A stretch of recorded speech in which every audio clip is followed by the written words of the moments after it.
Alright, today we're working on the solo for the Wind Cries Mary.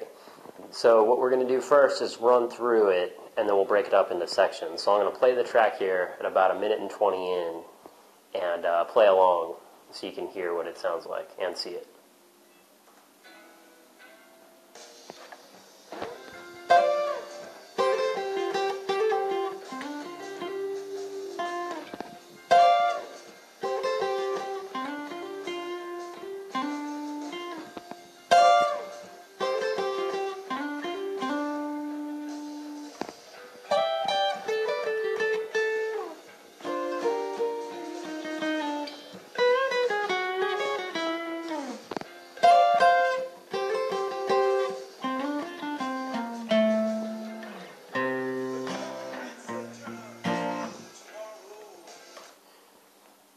Cool, so that's how it goes. Let's break it up into little sections to work on.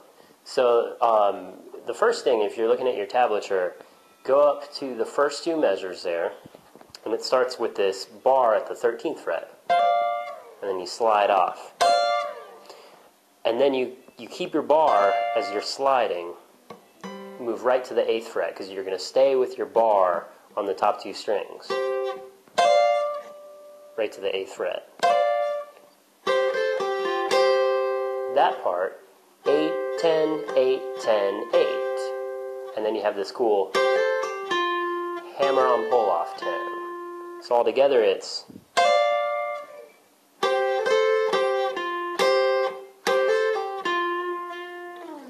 now the very first part of that, if you look at the first measure, you'll notice that the third measure and the fifth measure are the exact same thing. So you want to get that part down a lot, because at the end it also comes back. So you do it 4 times. So just that much, work on that first, as it'll reoccur through the whole solo. So as you see, the first measure, third measure, and fifth measure have that riff, and then right after it you have a pentatonic lick. So the first time you have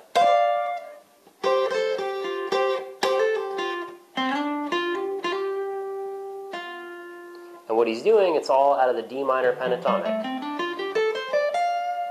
And so each time it starts, this is the second time, throws in a different pentatonic lick. If you ever listen to live recordings of him, he would change that lick. So one thing I encourage you to do is after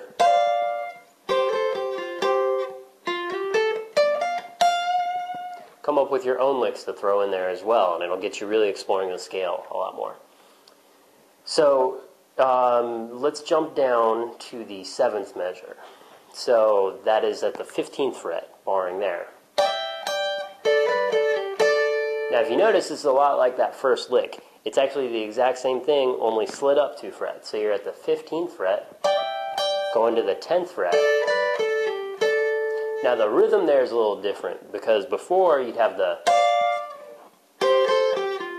this one goes right into the 10th fret. Right into it. So I'd work on that shift a few times to get it. Now the measure after that, our 8th measure, plays a chord. Now you're still going to leave your bar down, even though your pinky is on the 8th fret. That's 7, 6, 8, D, F, C. You can see my first finger is still barring. That's because you're going to lift up your 4th finger, and then you're barring there. So that is, and you actually hammer on as well to the 2nd string.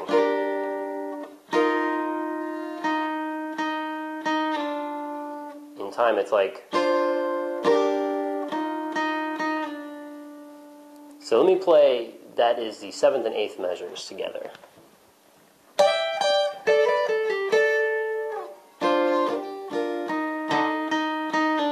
Let me do that one more time.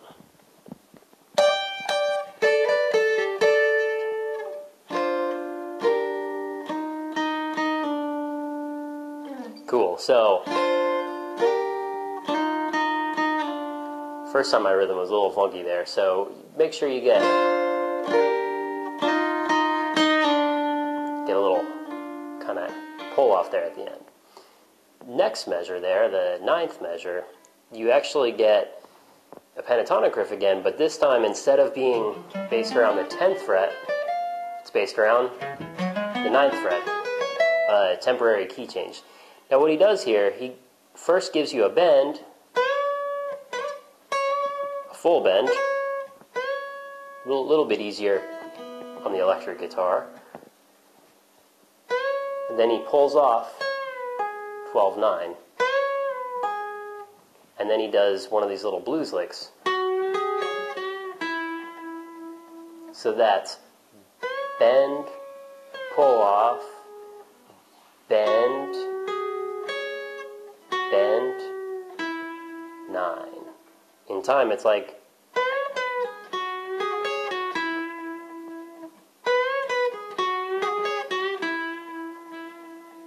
give a little vibrato at the end. The next measure then, talking about 10th measure, back to our riff. And then the very last lick you'll do, I always thought this was a cool one. Now again, all out of the pentatonic except for that 13th fret. 10, 12, 10, 12, 10 bar, 13, 12. So last 3 measures together sound like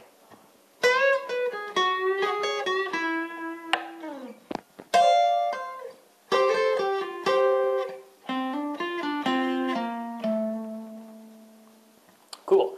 So that's the solo and how I break it up into sections and bits and pieces.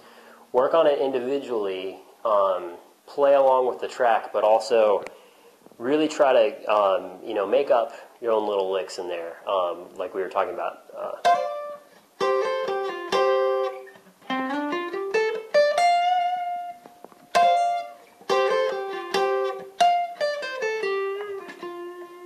Throw in your own little version of it, and it'll really get you exploring the scale, and really get you having fun with it and coming up with your own ideas. All right, and that's the solo.